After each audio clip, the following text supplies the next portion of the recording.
समर्पण recording studio Khagaria.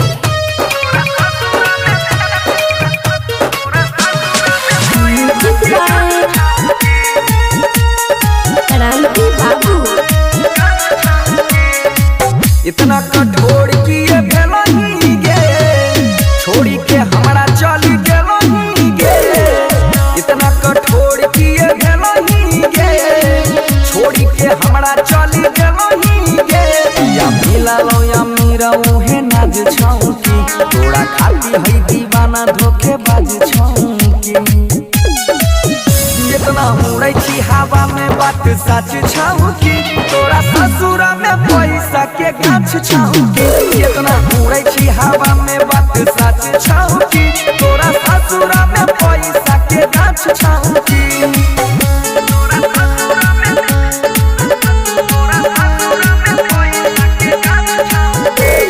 Mix by Ranjeet Rana. हेरे एगो नहीं दू गो फोन धरबै, हमरा मन में जे होतै उहे करबै। किया तोहर करे जबा फाटै छौरे, अपना सैया के सिचिया पसंद करबै। बुझली रे छौरा, यार पहिले वाला नहीं आज छौकी, तोरा कनियो नहीं सहरा मलाज छौकी। इतना उड़ै छी हवा में बात सच छौकी, तोरा ससुरा में पैसा के गाछ छौकी।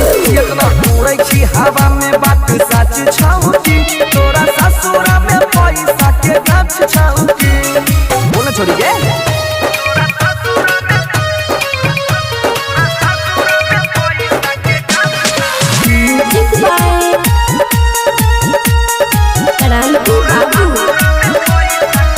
रिहो जब तक खूब मुलाकात भेलौरी, तोहर हमार प्यार के बात भेलौरी। कोनो दूसरा में जाई के घुल जाई है, जिंदगी भर खातिर हमरा भूल जाई है।